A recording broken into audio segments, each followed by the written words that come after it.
everyone. Welcome to the Four Futures Fireside Chat at the SingularityU South Africa Summit Online 2021. I hope you've been enjoying some of the content that we've put forward for you, the panels, the talks, absolutely exciting stuff that we've brought this year, even though it is virtual, but nonetheless, the content continues to be amazing. So for this Four Futures Fireside Chat, I'm going to be having a conversation with Brent Sherwood.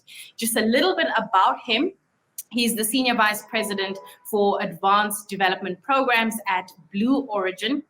He's responsible for the development of in-space systems and services for human space flight, cargo space, and space infrastructure that collectively will open space to human expansion. So we're definitely looking forward to hearing him talk a little bit more about that. He reports to Blue Origin CEO Bob Smith. A background on him, he holds a summa cum laude Bachelor of Arts degree from Yale, a Master of Architecture degree also from Yale, and a Master of Science in Aerospace Engineering from the University of Maryland. Brent, thank you so much for making time. Thank you for having me. So, I mean, when we talk about the four futures, let's unpack that a little bit. I mean, what do we mean by that, and what is the vision? Sure. So the Four Futures is a model that I've been writing about since about 2010. Having spent my whole life aiming at space, from when I was a little kid growing up in the 60s during Apollo and Star Trek and so forth, all the way through my professional career as a space architect. I've been thinking about what motivates us to do human spaceflight. And that led me to realize that most of what we see talked about, certainly most of what we see promoted by space agencies like NASA and its peers, is exploration. And exploring planets with people, like the moon and Mars, is extremely expensive and hard. And at the same time, we've been doing a lot of exploring with robots. We've been to every planet in the solar system, many small bodies. We've actually left the solar system with robotic explorers. And I began to think about the distinction between the machines that are our emissaries and us ourselves. And what that led me to realize is that there are different drivers for why humans might be in space and go to space. At Blue Origin, we say that our company vision is about building the infrastructure that will enable millions of people to live and work in space to benefit Earth. So if we begin to think about what that might mean, it drives us, I think, in four possible directions, which I simply call explore, experience, exploit, and expand. And the most of the thought trajectory that I think most people in the space industry have is it starts with exploring and it ends with expanding. Expanding meaning humanity moving out into the solar system and occupying the solar system and growing into large numbers. The trick, though, is how to connect from what we can afford today, which is a little bit of exploring, to an expansive future, expanding humanity into the solar system. And that's where the other two quadrants of the model become really important. And the reason is because they access sources of capital that are outside the top-line budget constraints of government funding. So by that, I mean the experience quadrant or the experience future is about large numbers of people. So when we think of real space flights today, what does that look like versus what people see in the movies? Because you mentioned Star Trek, and obviously the moment you start talking about space exploration, people think of movies. Right. In my view, the most realistic science fiction space movie made so far is still 2001: A Space Odyssey. Most fiction about space travel invokes science that we don't understand or engineering that we don't know how to do. So things like warp drive and transporters and phasers and so forth. I actually find it very inspiring to develop fiction based on technologies we do understand. And that's what 2001 did, and is why it is still timeless. Space travel is very hard, and it takes a lot of resources. It takes a lot of people to make sure things go right. The space environment is very unforgiving, very high energies, extremely high speeds. A lot can go wrong in a tiny moment.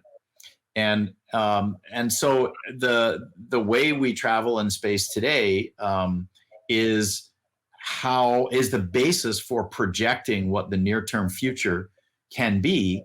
And I think some people who don't think about it all the time will think that what we're actually able to do in the next decades is small compared to what they would like to imagine from science fiction films.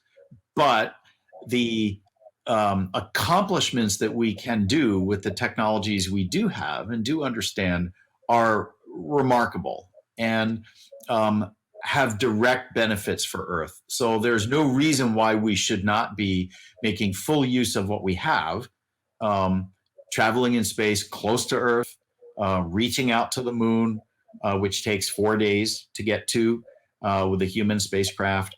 Learning how to stay on the moon for long periods of time.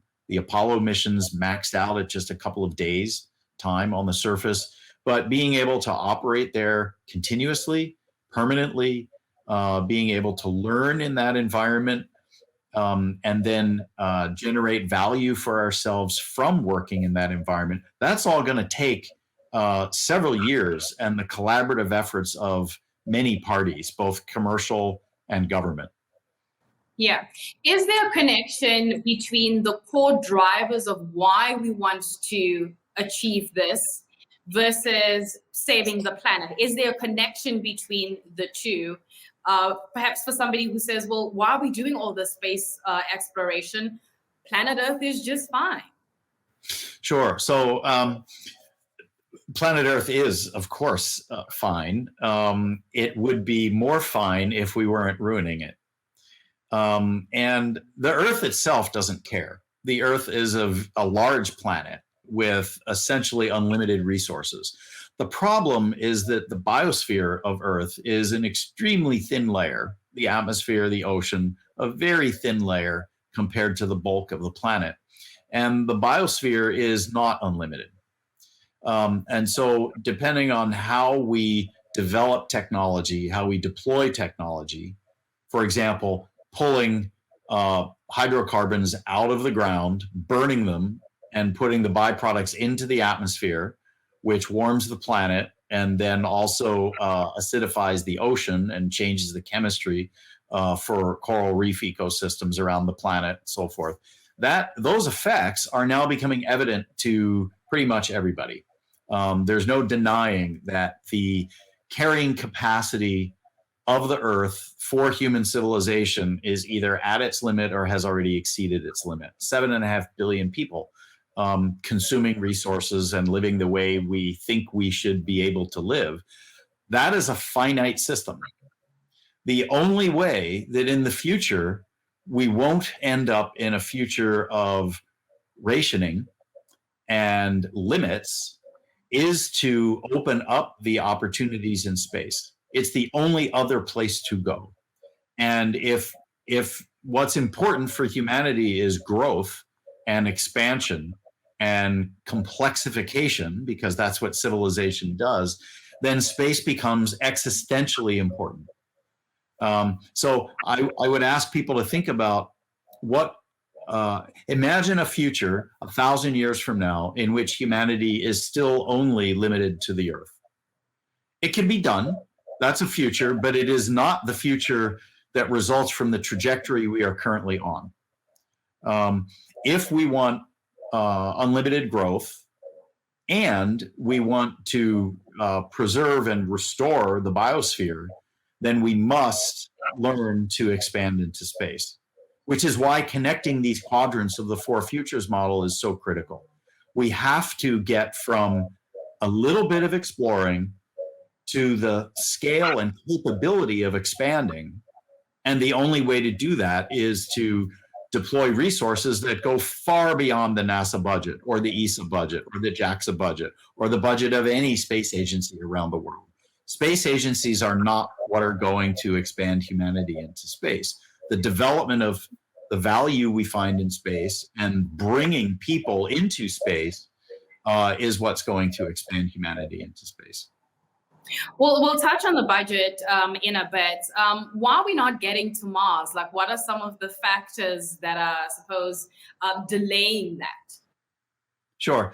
Well, I think I would group them into two, maybe, just for simplicity. One is it's technically very, very hard. You have to have systems which last for several years in space. That alone is hard. Those systems are life-critical systems, so that's quite a challenge. We don't know adequately how to shield people from the multiple types of radiation in space for their long-term health. We don't know how to indefinitely avoid the deconditioning effects of being in microgravity for long periods of time without hours and hours of exercise and other prophylactic measures. We don't know how to land large payloads on the surface of Mars, very large payloads, 20 tons, 30 tons. We know conceptually, but we've never done it. And we don't have all the systems that we would need on the surface, for example, to keep perchlorate toxic dust out of the interior of a space habitat. That's just one simple example. All of those, developing all those systems, testing them, verifying them, being ready to make your life depend on them, and then deploying them all simultaneously into one integrated Mars mission, even the very first Mars mission, is very complex. The complexity not only means it's hard, it means it's expensive. That's why it hasn't happened for all the decades of my career, even though NASA has pushed very hard. The other reason I think is also very important, and I think it's a conceptual or philosophical reason. It's very common for people to answer the question of why we explore space by saying, we are explorers, people are explorers. Well, I think we have to be more granular in our appreciation for how individual people are different and make their decisions. I myself am not an explorer. I'm a follower. I'm all for the quadrant, the future for experience. If there's a cruise ship in Earth orbit, I want to be on it. Do I want to be one of the people who goes to Mars and the very first crew of 4 people or 6 people? No, that's not me. And I've lived in space my entire life, right? So I think we have to be very careful about not broad brushing humanity and saying, oh, we're all explorers, we all want to go do this. No, a lot of people actually don't want to go do that. They might want to benefit from what comes from space, but they themselves do not want to go explore. And so I think we need to be very thoughtful about the uses of space and the activities that resonate with people and societies versus the ones that maybe are more vague, are maybe, I call it sort of boutique interests. You know, it's a very small niche of the industry or of civilization that is insistent on going to Mars. Most people just want to live a peaceful life, be able to raise their families, have access to resources, clean water, good food, air to breathe. You know, and those are simple needs. They want to have a peaceful life. How can we use space to give them that? Yeah. So I have a couple of minutes left, and I want to talk about how you see the role or the relationship between private sector funding and government funding coming together to be able to meet that budget if we want to be able to do the things that we want to do in space. Mm-hmm. This is a very critical topic. And so there's a lot of discussion today about what we call public-private partnerships. And the term is liberally misused, but fundamentally what a public-private partnership is is a commitment, a financial commitment on the part of one or more governments to invest in infrastructure that will benefit society, and private industry investing to develop those the infrastructure and the businesses based on that infrastructure for profit. And the objectives have to work together.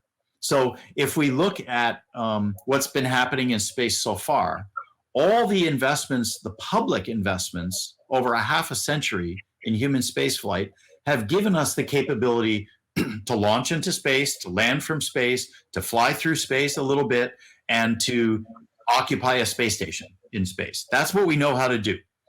Now what you're seeing is private industry investing to take advantage of those technologies to build businesses for profit making or for expansion. So commercial adventure travel, we're seeing it this year with passengers flying in space on private missions, privately funded missions. The next step will be commercial development of commercially owned and operated space stations. The step after that would be the public-private collaboration to develop the resources of space for Earth. For example, unlimited clean electrical power for all the nations of Earth. Once governments cross that threshold of demonstrating technology or building fundamental infrastructure, then private entities can come in and say, I know how to make a business from that. It'll satisfy my shareholders or my own plans for growth. I'll invest my own dollars because I'll be able to get a return. But that only comes after the technologies are demonstrated and the fundamental infrastructure is put in place. Brent, thank you so much for that. And this is certainly a conversation that could have, looked at space architecture in helping us rethink what the possibilities of human beings in space looks like, what's critical for that. And I'm certainly looking forward to seeing the work that Blue Origin does in helping us think differently about what the future of human beings in space certainly looks like. It's been an absolutely engaging conversation. Thank you so much for making time. That is Brent Sherwood, who is the Senior Vice President of Advanced Development Programs for Blue Origin, talking to us about the few. That was Brent Sherwood, who is the Senior Vice President for Advanced Development Programs for Blue Origin, talking to us about the 4 futures.